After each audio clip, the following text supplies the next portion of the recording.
వాణిజ్యకారు governor అదే గుర్తొస్తుంది ఇవాళ.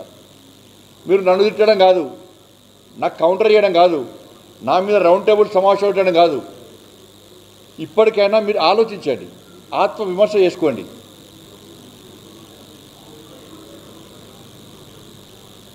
ఇవాళ తెలంగాణలో అధికారంలో కాంగ్రెస్ పార్టీ ఉంది, మేము దాని భాగస్వామ్యం అని చెప్పి మీరు సంకలు గుర్తుకుంటారు కావచ్చు.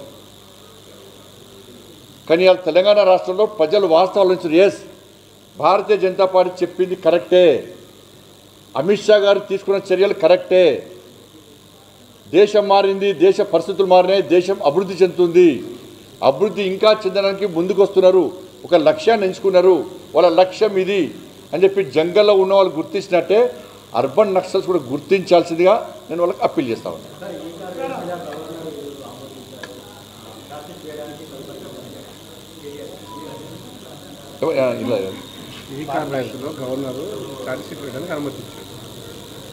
ఇప్పుడు ప్రభుత్వం ఎన్నో విమర్శించింది కదా, ఇప్పుడు చెప్పాలి, రాష్ట్ర ముఖ్యమంత్రి సమాధానం చెప్పాలి ఏం చేస్తారన్నది.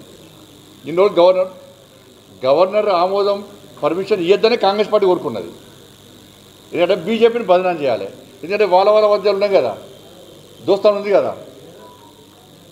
2 సంవత్సరాలే రాష్ట్ర ముఖ్యమంత్రి గారు ఏమన్నారు, ఎన్నికలకు రాకముందు మొత్తం ఉన్న రికవరీ చేస్తా, ఆస్తులు జప్తు చేస్తా, దున్నిస్తా, కేసీఆర్ కుటుంబాన్ని జైలుకు పంపుతా అన్నాడు.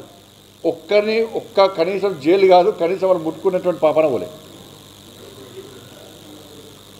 లోపాయకారి ఒప్పందంతో ఇవాళ రాష్ట్ర ముఖ్యమంత్రి అందుకు చెప్తున్నది, ఈ తెలంగాణ రాష్ట్రంలో ఆర్కే పాలన సాగుతున్నది.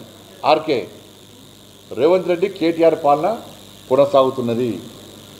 అది తప్పించుకోవడానికి మా మీద నిడతారు. అంతా కూడా ఇలా కానీ గింత అవినీతి జరిగిందని చెప్పి ఎన్నికల ముందు ఆరోపణ చేసిన రాష్ట్ర ముఖ్యమంత్రి ఏ ఒక్కదాని చర్య తీసుకోకుండా ఏమంటే గవర్నర్ ఫైల్ పంపడము, గవర్నర్ దగ్గర పెండింగ్ ఉంది, సిబిఐ కానీ ఢిల్లీలో పెండింగ్ ఉంది, నీ చేతిలో ఫస్ట్ చేయరాదు.